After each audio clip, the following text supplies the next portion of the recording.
Hi friends, అందరికీ నమస్కారం. ఈరోజు కథ నా ప్రాణం నీ కోసం ఎపిసోడ్ నెంబర్ 41. ఈ స్టోరీ మీకు నచ్చితే తప్పకుండా లైక్ చేసి మన ఛానల్ని సబ్స్క్రైబ్ చేసుకోండి. ఇక స్టోరీలోకి వెళ్దాం. ఏంటి అంత తొందర? అసలు నన్ను పెళ్లి చేసుకోను, నువ్వంటే ఇష్టం లేదు అని నన్నెంత ఏడిపించావు. నీ మీద ఇంతకింత రివెంజ్ తీర్చుకోవాలి, అప్పటి వరకు చేసుకోను అని కచ్చిగా అంటుంది స్వీటీ. ఎందుకు స్వీటీ ప్రేమని వద్దన్నావు అభి? స్వీటీ నీకు నచ్చలేదా అని ఆనంద్ గారు అడుగుతుంటే, అదేం కాదు అంకుల్, అదంటే చాలా ఇష్టం. కాకపోతే దానికే నేను సరిపోనని దూరంగా ఉంచాను అని చెప్తాడు అభి. సరిపోవని నీకు నువ్వు ఎలా అనుకుంటావు అభి? ప్రేమ ఒక్కటే ఉంటే చాలు, పెళ్ళికి అర్హత ఉన్నట్టే అంటాడు. అది అలా చెప్పండి అంకుల్. ఆయన గారికి ఆస్తి లేదంట, ఫ్యామిలీ లేదంట, ఇలా అడ్డమైన కారణాలు చెప్పి తప్పించుకోవాలని అనుకున్నాడు. కానీ మనం వదులుతామా? అస్సలు వదలకుండా పట్టుబట్టాను. అప్పుడు కరుణించారు అయ్యగారు అంటూ చెప్తుంది స్వీటీ.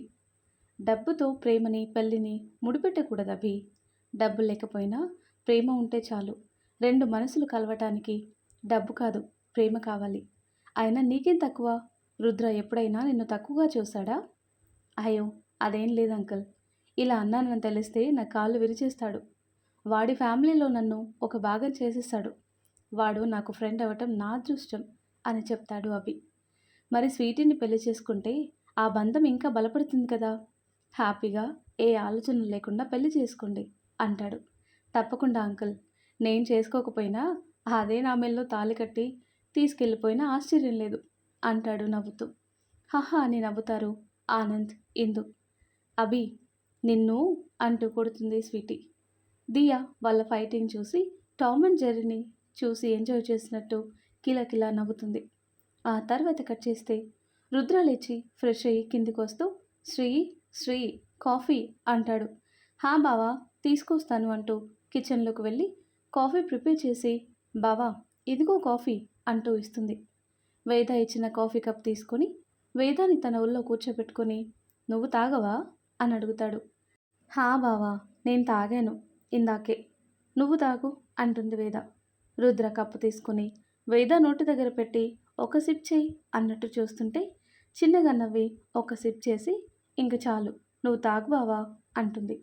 వేద సిప్ చేసిన చోటే సిప్ చేసి, సో టేస్టీ అని కన్ను కొట్టి చెప్తాడు రుద్ర.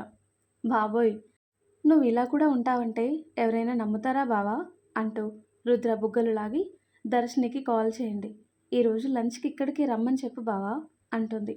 ఓకే, నేను చేసి చెప్తాను. నైట్ కూడా ఏం తినలేదు నువ్వు, అలాగే పడుకున్నావు. పద టిఫిన్ చేద్దాం అని వేదాన్ని తీసుకుని వెళ్తాడు. రుద్ర పిలవటంతో దర్శిని లంచ్కి వస్తుంది. హాయ్ దర్శిని, సారీ యార్, మొన్న పిలిచాను కానీ మేమే లేము, అందుకే మళ్ళీ ఇప్పుడు పిలిచాను, ఏమనుకోవద్దు. అయ్యో అక్క, అలాంటిదేం లేదు అంటూ రుద్ర దగ్గరికి వెళ్ళి హాయ్ సార్ అంటుంది. హాయ్ దర్శిని, రా కూర్చో అంటూ కూర్చుంటుంది. వేద వెళ్ళి జ్యూస్ తెచ్చి ఇస్తుంది.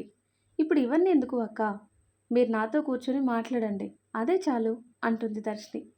మాట్లాడుకుందాం, ఈరోజు మొత్తం ఇక్కడే ఉండాలి నైట్ వరకు అంటుంటే, లేదక్క వెళ్ళాలి అని కంగారుగా చెప్తుంది. మళ్ళీ వాళ్ళ పిన్ని ఏమంటుందో అన్న భయంతో. దర్శిని కంగారు చూసి, ఓకే ఓకే వెళ్దు కానీ కంగారు పడకు, కూల్ దర్శిని, నువ్వు ఇలా ఉంటే కష్టం రా, ధైర్యంగా ఉండాలి. బిజినెస్ నడిపిస్తున్న అమ్మాయివి, నువ్వు వేరే వాళ్ళకి భయపడటం ఎందుకు చెప్పు. ఒక్కసారి గట్టిగా వార్నింగ్ ఇస్తే మళ్ళీ మన జోలికి రారు కదా. అతి మంచితనం మంచిది కాదురా అంటాడు రుద్ర. చిన్నగా స్మైల్ ఇచ్చి ఊరుకుంటుంది. ఎప్పుడు చెప్పినా ఇలా ఓ స్మైల్ నా మొహాన పడేస్తావు, అంతేకాని నువ్వు మాత్రం మారవు. నిన్ను మార్చటం నా వల్ల కాదు, నిన్ను మార్చే వ్యక్తి ఎక్కడున్నాడు అంటాడు. సార్ ప్లీజ్ అలా అనకండి, మీరన్నా మీ మాటన్నా నాకు చాలా గౌరవం ఉంది. కాకపోతే మా మనస్తత్వం అలాంటిది, వాళ్ళు కూడా నా వల్లే కదా అని ఫీల్ అవుతాను.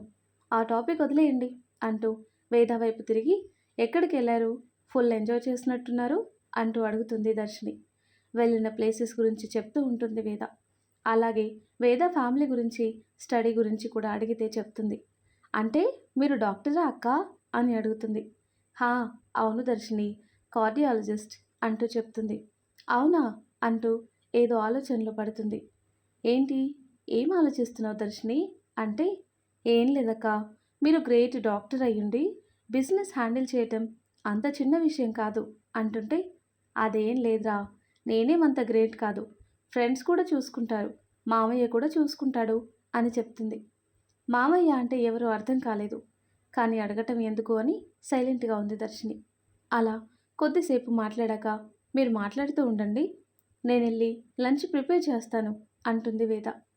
శ్రీ, మేడ్స్ ఉన్నారు కదా, వాళ్ళు చేస్తారు, నీకెందుకు శ్రమ అంటాడు రుద్ర. శ్రమ ఏముంది బావా, మన వాళ్ళకి మనం చేసి పెడితే ఆ తృప్తి వేరు. నా చేత్తో మీకు చేసి పెడితేనే నాకు కడుపు నిండుతుంది. నేను వెళ్ళి ప్రిపేర్ చేస్తాను అంటూ కిచెన్లోకి వెళ్తుంది వేద. నేను కూడా వస్తాను, మీకు హెల్ప్ చేస్తానక్క అంటుంది దర్శిని. ఓయ్, గెస్ట్ని పిలిచి గెస్ట్తో పనులు చేయించుకోవాలా? ఏం వద్దు, నువ్వు కూర్చొని మీ సార్తో మాట్లాడు అంటుంది వేద. నేను మిమ్మల్ని అక్క అని పిలిచాను, మరి గెస్ట్ని ఎలా అవుతాను? అక్క పనిచేస్తుంటే చెల్లి కూర్చోటం ఏమైనా బాగుందా? నేను కూడా వస్తాను, మీరేం భయపడకండి, నాకు వంటొచ్చు, ఇంట్లో నేనే చేస్తాను అని నవ్వుతూ చెప్తుంది దర్శిని. నీకు వంట రాదని కాదు, నీతో పని చేయించటం ఇష్టం లేక వద్దు అన్నాను. సరే, నువ్వు అంతలా అంటే ఎందుకు వద్దంటాను, రా అని దర్శిని తీసుకుని కిచెన్లోకి వెళ్తుంది వేద. నేను కుక్ చేస్తా, నువ్వు కబుర్లు చెప్పు, అదే నాకు నువ్వు చేసే హెల్ప్ అంటూ దర్శిని అక్కడ కూర్చోమని వెజిటబుల్స్ కట్ చేస్తుంది. రుద్ర వాళ్ళ ఇంట్లో ఉన్నప్పుడు ఏం చేసేవాళ్ళో అన్నీ చెప్తుంది. అంటే నీకు స్వీటీ, అభి అన్నయ్య కూడా తెలుసా అని అడుగుతుంది. హా, తెలుసు, అందరం అప్పుడు బాగా ఎంజాయ్ చేసేవాళ్ళం. సండే వస్తే మొత్తం నేను వాళ్ళతోనే ఉండేదాన్ని. అభి బ్రో ఇంకా రుద్ర సార్ మంచిగా కుక్ చేసి పెట్టేవాళ్ళు కూడా. స్వీటీ కొంచెం పెద్దగయ్యాక హాలిడే వస్తే చాలు నలుగురం ఫుల్గా తిరిగేవాళ్ళం అంటూ అప్పటి డేస్ గురించి చెప్తుంది. నేను మిస్ అయ్యానన్నమాట అనుకుంటుంది వేద మనసులో. అలా మాట్లాడుకుంటూ కుకింగ్ చేసేస్తుంది వేద. మొత్తం డైనింగ్ దగ్గర పెట్టేసి, ఇప్పుడే వస్తాను దర్శిని, కుక్ చేయటం వల్ల స్వెట్ వచ్చేసింది, కొంచెం ఫ్రెష్ అయ్యి వస్తాను అంటూ రూమ్లోకి వెళ్తుంది. ఏంటి, మేడం గారికి సెంట్రల్ ఏసీలో కూడా ఇంత స్వెట్ వచ్చింది అంటూ వెనక నుండి హక్ చేసుకుంటాడు రుద్ర. ఆ, బావా, కింద దర్శిని ఉంది, వదులు, నాకు మొత్తం స్వెట్ ఉంది, ఫ్రెష్ అవ్వాలి, నువ్వు కిందికి వెళ్ళు, దర్శిని ఒక్కతే కూర్చుంది, తనకి కంపెనీ ఇవ్వు అంటుంది. ఓ కిస్ ఇవ్వు, వదులుతా మర్దల్ అంటాడు వేద చుట్టూ చేతులు బిగించి. బావా, నువ్వు ఇలా అల్లరి చేయటం ఏం బాలేదు, వదులు, ఎవరైనా చూస్తే ఎంత చండాలంగా ఉంటుంది అని రుద్ర నుండి విడిపించుకోవటానికి చూస్తుంటే, మరదలు కాదా, ఈ మాత్రం సరసం లేకపోతే ఏం బాగుంటుంది, ఇన్నాళ్ళు మిస్ అయినవి మొత్తం ఇప్పుడు తీర్చుకోవాలి కదా అంటాడు రుద్ర. ఇప్పుడు కాదు, తర్వాత తీరిగ్గా తీర్చుకోండి బాబు, ఇలా గెస్ట్ ఉన్నప్పుడు కాదు, లేట్ చేస్తే బాగోదు అని రుద్రాన్ని విడిపించుకొని టవల్ భుజాన వేసుకుని వాష్రూమ్లోకి వెళ్ళి మళ్ళీ వెనక్కి వచ్చి టక్కున రుద్ర బుగ్గ మీద ముద్దు పెట్టి తుర్రున పారిపోతుంది. వేద సడన్గా అలా వచ్చి పెట్టేసరికి ముందు షాక్ అయినా తర్వాత బుగ్గని తడుముకొని నవ్వుతూ రాక్షసి అనుకొని కిందికి వెళ్తాడు. కొద్దిసేపటికి వేద కూడా వెళ్ళి, సారీ వెయిట్ చేయించాను, రండి లంచ్ చేద్దాం అని డైనింగ్ దగ్గరికి వెళ్తుంది. దర్శినికి రుద్రకి సర్వ్ చేస్తుంటే, నువ్వు కూడా కూర్చో అక్క, సెల్ఫ్ సర్వ్ చేసుకుందాం, అందరం కలిసి తిందాం అంటుంది దర్శిని. సరే అని రుద్ర పక్కన కూర్చుని వాళ్ళతో పాటు తింటుంది. రుద్ర వేదని పక్క పక్కన చూసి, మీ పేరు సూపర్ అక్క అని చేత్తో చూపిస్తుంది. రుద్ర వేద ఒకరినొకరు చూసుకొని చిన్నగా నవ్వుకుంటారు. మా సంగతి ఓకే, కానీ చెప్పు, నీ పెళ్ళెప్పుడు అని దర్శిని అడుగుతుంటే, ఏం చెప్పాలో తెలియక, ఇప్పుడు కాదులే అక్క, ఇంకా టైం ఉంది అని మాట దాటేస్తుంది. వేద ఇంకా ఏదో అడుగుదామని చూస్తుంటే వేద చేయి పట్టుకొని కళ్ళతో సైగ చేసేసరికి ఇక ఆ విషయం వదిలేసి నార్మల్గా మాట్లాడుకుంటూ తినేస్తారు. హ్యాండ్ వాష్ చేసుకుని, రుద్ర సార్ మీరు చాలా లక్కీ, అక్క వంట చాలా బాగుంది, నాకు చాలా నచ్చింది, చాలా డేస్ తర్వాత తృప్తిగా తిన్న ఫీలింగ్ వచ్చింది తెలుసా అంటుంది దర్శిని. రుద్ర చిన్న స్మైల్ ఇస్తే, థ్యాంక్స్ దర్శిని అంటుంది వేద. తినేసి హాల్లో కూర్చుంటారు. వేద ఐస్ క్రీమ్ తెచ్చిస్తుంది. ఐస్ క్రీమ్ తింటూ ఏదో ఆలోచిస్తున్న దర్శినిని చూసి, ఏంటి దర్శిని, ఏదైనా అడగాలా అంటాడు రుద్ర. అదేం లేదు, ఒక చిన్న హెల్ప్ సార్ అంటుంది కప్పు పక్కన పెడుతూ. హెల్ప్ అని ఎందుకంటున్నావు, నువ్వేదైనా డైరెక్ట్గా అడగొచ్చు, ఆ రైట్ నీకుంది అని చాలాసార్లు చెప్పాను దర్శిని, ఏంటో అడుగు అంటాడు రుద్ర.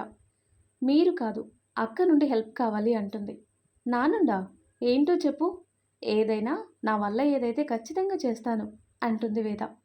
నాకు కావలసిన వాళ్ళొకరికి ప్రాబ్లం ఉంది. మీరు డాక్టర్ కదా, ఒకసారి చెక్ చేస్తారా? ఆల్రెడీ హాస్పిటల్లో ఉన్నారు. చాలా రోజుల నుండి ట్రీట్మెంట్ చేస్తున్నారు. But no improvement. మీరు ఒక్కసారి అతని కండిషన్ చెక్ చేస్తే ఎవరికైనా రిఫర్ చేస్తారు కదా, అందుకే ఒకసారి వచ్చి చెక్ చేస్తారా అని అడుగుతుంది. అయ్యో, దీనికి ఇంత ఇబ్బంది పడుతున్నావా? అది డాక్టర్గా నా బాధ్యత. నువ్వు హెల్ప్ అని అంత రిక్వెస్ట్ చేయాల్సిన పని లేదు. ఖచ్చితంగా వచ్చి చెక్ చేస్తాను, ఓకేనా? ఇంతకీ ఎవరికి బాలేదు అంటుంది వేద. దర్శినికి ఏం చెప్పాలో తెలియక చేతులు నలుపుకుంటూ ఫ్రెండ్ అని చెప్తుంది. దర్శిని ఏంటి అంత కంగారు పడుతుంది? నార్మల్గా ఇలా ఉండదు. అందులో తనకి అబ్బాయిలు ఫ్రెండ్స్ ఎవరు లేరు కదా, ఎవరై ఉంటారు అని ఆలోచిస్తాడు రుద్ర. సరే, ఇప్పుడు వెళ్దామా? మరి నేను ఫ్రీగానే ఉన్నాను అని అడుగుతుంది వేద. హా అక్క, వెళ్దాం, నేను కూడా ఫ్రీగానే ఉన్నాను అంటుంది దర్శిని. సరే బావా, నేను వెళ్తాను తనతో. నీకేదో వర్క్ ఉంది అన్నావు కదా, చూసుకో, నేను వెళ్ళొస్తా అంటుంది వేద. శ్రీ, ఒక్కదానివే ఎలా వెళ్తావు? నేను కూడా వస్తాను, వర్క్ తర్వాత చేస్తాను అని రుద్ర అంటుంటే, దర్శిని ఉంది కదా బావా, నాకేం భయం లేదు, ఇద్దరం వెళ్ళేసి వస్తాం. మళ్ళీ నీకు వర్క్ పెండింగ్ పడుతుంది, మొన్న కూడా చేయలేదు కదా. బావా బాయ్, పద దర్శిని అని కార్ తీసుకుని తన్ని డ్రైవ్ చేస్తుంది. అడ్రస్ చెప్పు, నాకు తెలియదు కదా అని దర్శిని అడిగితే చెప్తుంది. ఇద్దరు సరదాగా మాట్లాడుతూ వెళ్తారు. వాళ్ళ వెనక ఫాలో అవ్వమని సెక్యూరిటీకి కాల్ చేసి చెప్తాడు రుద్ర. కొన్ని నిమిషాల తర్వాత ఇదే ఒక హాస్పిటల్ అని చెప్పగానే ఓకే అని కార్ పార్క్ చేసి పద అంటూ దర్శినితో వెళ్తుంది. పెద్ద హాస్పిటల్, చూస్తేనే అర్థమవుతుంది. దర్శిని ఎటు తీసుకుని వెళ్తే అటు వెళ్తుంది వేద. కొంచెం ముందుకు వెళ్ళిన తర్వాత ఐసీ ఉంటుంది. ఇందులోనే అక్క అతనుంది అని పక్కనున్న డాక్టర్ దగ్గరికి వెళ్ళి నా హస్బెండ్ని కలవాలి అని పర్మిషన్ తీసుకుని లోపలికి వెళ్తారు. అదేంటి దర్శిని, నీకు పెళ్ళయిందా? నీ హస్బెండ్ ఉన్నాడా ఇక్కడ అని షాకింగ్గా అడుగుతుంది. తర్వాత చెప్తానక్క, ముందు రండి అని వేదాన్ని తీసుకుని వెళ్తుంది. ఐసీయూ పెద్దగా ఉంటే అందులో మధ్యలో బెడ్, దాని చుట్టూ కర్టెన్స్ ఉన్నాయి. ఒక్కో అడుగు వేస్తుంటే వేదాకెందుకు మనసు భారంగా అనిపిస్తుంది. ఏంటి ఇలా అవుతుంది? ఇందాకటి వరకు బాగానే ఉన్నాను కదా. హాస్పిటల్కి రావటం వల్ల అలా అవుతుందేమో అనుకుని ముందుకు వెళ్తుంది. దర్శిని ముందు వెళ్ళి కర్టెన్స్ ఓపెన్ చేస్తుంది. ఎవరా అని ముందుకు వెళ్ళి చూసిన వేద ఒక్కసారిగా షిలైపోతుంది. తన శరీరం కదలటం లేదు. మైండ్ మొత్తం మొద్దుపారిపోయింది. అడుగు కూడా ముందుకు పడటం లేదు. శ్వాస తీసుకోవటం కూడా మరిచి అలాగే ఎదురుగా ఉన్న తన్ని చూస్తూ ఉండిపోయింది. అసలు తను చూస్తుంది నిజమో కాదో కూడా మెదడుకి అర్థం కావటం లేదు. వేద అలాగే నిలబడటం చూసి, అక్క ఏమైంది అలాగే నిలబడున్నావు అంటూ వేదాన్ని కదుపుతుంది దర్శిని. దర్శిని పిలుపుకి ఈ లోకంలోకి వచ్చి పెద్దగా ఏడుస్తుంది. ఆది అంటూ బెడ్ మీద పడున్న ఆదిత్య దగ్గరికి వెళ్ళి తనని తడుతూ, లే ఆది లే, ఇన్నాళ్ళు ఎక్కడికి వెళ్ళావు? నువ్వు బ్రతికే ఉన్నావా? నీకేం కాలేదు కదా? లే ఆది, ప్లీజ్ కళ్ళు తెరువు, నేను నీ మిత్రవిందను వచ్చాను, నన్ను చూడు అంటూ వెక్కి వెక్కి ఏడుస్తుంది. అసలు దర్శనికి ఏం అర్థం కావటం లేదు. వేద ఎందుకు ఏడుస్తుందో కూడా తెలియటం లేదు. వేద ఏడుపు చూసి దర్శినికి కూడా ఏడుపు వస్తుంది. భయం వేసి, అక్క ఏడవకు, ఇతను నీకు తెలుసా, ఎందుకు ఏడుస్తున్నావు అంటూ వేదాన్ని ఆపాలని చూస్తుంది. కానీ వేదాన్ని కంట్రోల్ చేయటం దర్శిని వల్ల కాలేదు. వేద కళ్ళు తిరిగి అలాగే పడిపోతుంది. అక్క అక్క అంటూ తట్టి లేపుతున్నా లేవకపోయేసరికి భయం వేసి డాక్టర్ని పిలుస్తుంది. వెంటనే రుద్ర చెప్పాలని కాల్ చేస్తుంది. వేద వాళ్ళు వెళ్ళిన తర్వాత వర్క్ చేస్తూ కూర్చుంటాడు రుద్ర. దర్శిని నుండి కాల్ రాగానే లిఫ్ట్ చేసి హలో దర్శిని అనగానే దర్శిని ఏడుస్తూ, సార్ అక్క అక్క కళ్ళు తిరిగి పడిపోయింది, నాకు చాలా భయంగా ఉంది, మీరు తొందరగా రండి అంటుంది. వాట్, అసలు ఏమైంది? నేను ఇప్పుడే వస్తున్నా అంటూ మాట్లాడుతూనే కార్ స్టార్ట్ చేస్తాడు. ఏమో సార్, ఇక్కడ నేను చెప్పిన అతన్ని చూడగానే అలా అయింది, ఆది అంటూ ఏడ్చి కళ్ళు తిరిగి పడిపోయింది అని చెప్పగానే డ్రైవ్ చేస్తున్న రుద్ర ఒక్కసారిగా బ్రేక్ వేసి, వాట్, ఆది అని అందా? అంటే ఆదిత్య అక్కడున్నాడా అని షాక్ అయ్యి, ఓకే నేను వస్తున్నా అని కాల్ కట్ చేసి స్పీడ్గా డ్రైవ్ చేసుకుంటూ వెళ్తాడు. తన ఆలోచనలు కూడా అంతే స్పీడ్గా ఉన్నాయి. గంటలో వెళ్ళేది కాస్త అరగంటలో చేరుకుంటాడు. ఐసీయూ ఎక్కడుందో కనుక్కొని వెళ్ళేసరికి దర్శిని కనిపిస్తుంది. వేద ఎక్కడుంది, ఎలా ఉంది ఇప్పుడు అంటాడు. బానే ఉంది, ఏదో షాక్ వల్ల ఏడవటం వల్ల కళ్ళు తిరిగి పడిపోయిందని చెప్పారు సార్ అంటూ వేద ఉన్న రూమ్లోకి తీసుకొని వెళ్తుంది. బెడ్ మీద పడుకున్న వేద దగ్గరికి వెళ్ళి తల నిమురుతూ నుదుటిన ముద్దు పెట్టుకుని, అసలు ఎవరిని చూసి అలా రియాక్ట్ అయింది దర్శిని అని అడుగుతాడు. రండి సార్ చూపిస్తాను అంటూ రుద్రాని తీసుకుని వెళ్తుంది. బెడ్ మీద చుట్టూ వైర్స్తో ఉన్న ఆదిత్యాన్ని చూసి రుద్ర కూడా షాక్ అయిపోతాడు. ఏంటి నేను చూస్తుంది ఆదిత్యనేనా, లేకపోతే భ్రమపడుతున్నానా అని దగ్గరికి వెళ్ళి మరీ చూస్తాడు. ఆదిత్యని అంటే ఆదిత్య బ్రతికే ఉన్నాడా? మరి ఇన్నాళ్ళు ఏమయ్యాడు? అసలు ఇక్కడెలా ఉన్నాడు? దర్శనికి ఎలా తెలుసు అనుకొని, దర్శిని ఆదిత్య నీకెలా తెలుసు అంటూ అడుగుతాడు. మీకు కూడా తెలుసా సార్? వేద అక్క కూడా ఎందుకు ఏడ్చింది? మీకేమవుతాడు అని అడిగితే, హా తెలుసు, వేద ఇష్టపడ్డ వ్యక్తి అని వేద ఆదిత్య గురించి చెప్తాడు. దర్శిని కళ్ళల్లో నుండి నీళ్ళు వస్తుంటే తుడుచుకొని, ఏంటి సార్ విధి వీళ్ళని ఇలా ఆడుకుంది? ఇప్పుడు అతను కళ్ళు తెరిచిన తర్వాత అక్కకి పెళ్ళయిందంటే తట్టుకోగలడా అంటుంది. నాకేం అర్థం కావట్లేదు దర్శిని. అసలు ఆదిత్య ఉన్నాడని కూడా ఎవ్వరికీ తెలీదు. బట్ ఆదిత్య బ్రతికే ఉన్నందుకు హ్యాపీగా ఉంది. తను బ్రతకాలి, నార్మల్ అవ్వాలి. అసలు ప్రాబ్లం ఏంటి, నీకెలా తెలుసు అని అడుగుతాడు. నేను వర్క్ మీద ఇండియాకు వెళ్తుంటే అతను ఫ్లైట్లో కలిశాడు సార్. నా పక్కన సీట్ ఇతందే. చాలా బాగా మాట్లాడారు. కొంత టైంలోనే అతను ఎంత మంచివాడో అతని మాటల్లోనే అర్థమైంది. సడన్గా ఏమైందో తెలీదు, ప్లేన్ ప్రాబ్లం ఉంది అని అనౌన్స్ చేశారు. చాలా భయం వేసింది. నేను భయపడుతుంటే ఒక ఫాదర్గా నాకు ధైర్యం చెప్పాడు సార్.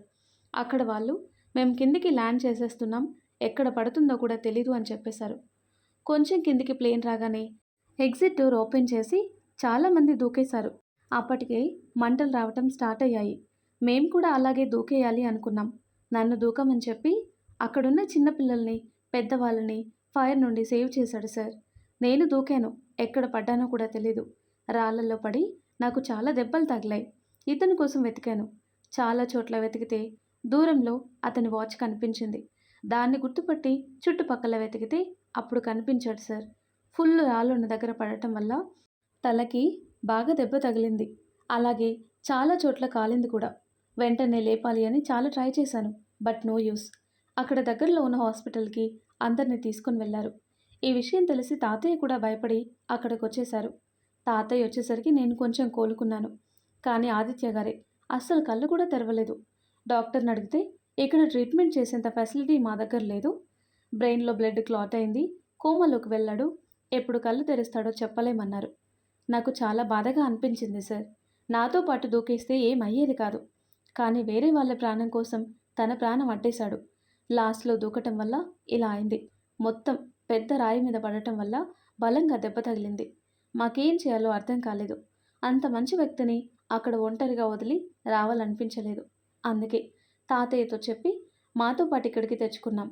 వాళ్ళు ఎవరైనా ఉంటే మాకు కాల్ చేయమని కూడా చెప్పేసి వచ్చాం. ఇక్కడ జాయిన్ చేశాం. కానీ చాలా రోజుల నుండి ఇలాగే ఉన్నాడు. ఏం ఇంప్రూవ్మెంట్ లేదు. ఇక్కడ రూల్స్ తెలుసు కదా సార్, సొంత వాళ్ళు ఉంటేనే ట్రీట్మెంట్ చేస్తారు. తాతయ్య నా మనవడు అని జాయిన్ చేశారు. కానీ తాతయ్య వెళ్ళిపోయిన తర్వాత వాళ్ళు ట్రీట్మెంట్ చెయ్యమనేసరికి ఏం చేయాలో తెలియక నా హస్బెండ్ అని చెప్పేశాను. ఒక్కసారి కళ్ళు తెరుస్తాడేమో, వాళ్ళ గురించి తెలుసుకొని ఇన్ఫర్మేషన్ ఇద్దామంటే ఇప్పటికీ ఆదిత్య గారు కళ్ళు తెరవలేదు అని దర్శిని చెప్తుంది. రుద్రకి మైండ్ పనిచేయట్లేదు. అసలు ఏం చేయాలో కూడా అర్థం కాలేదు. కొన్ని సెకండ్స్ అలా ఉండిపోయాడు. వేదకి స్పృహ వస్తుంది అని నర్సు చెప్పేసరికి వేద దగ్గరికి పరిగెడతాడు. వేద మెల్లిగా స్పృహలోకి వస్తూ కళ్ళ ముందు ఆదిత్య రూపం కనిపిస్తుంటే ఆది అని గట్టిగా అరిచి లేచి కూర్చుంటుంది. శ్రీ అంటూ వేదాన్ని గట్టిగా పట్టుకుంటాడు రుద్ర. ఆది ఆది బావా, ఆదిత్య ఉన్నాడు బావా, ఆదిత్యకి ఏం కాలేదు, నేను వెళ్ళి లేపుతాను ఆది ఆది అంటూ ఏడుస్తూ చేతికున్న సెలైన్ పీకేస్తుంటే, శ్రీ స్టాప్, ఏం చేస్తున్నావు? పిచ్చి పట్టిందా నీకు? ఆదిత్యకేం కాలేదు, బానే ఉన్నాడు, నువ్వు ఆగు ముందు అని వేదాన్ని ఎంత ఆపాలని చూసినా పిచ్చిదానిలా ఏడుస్తుంటే శ్రీ అని ఒక్కసారిగా గట్టిగా అరుస్తాడు రుద్ర. మరి ఆ తర్వాత ఏం జరుగుతుందో నెక్స్ట్ వీడియోలో తెలుసుకుందాం. ఎంతో ఇంట్రెస్టింగ్గా ఉండే ఈ స్టోరీ నెక్స్ట్ పార్ట్స్ కోసం ఈ వీడియో లైక్ చేసి మన ఛానల్ని తప్పకుండా సబ్స్క్రైబ్ చేయండి. Thanks for watching.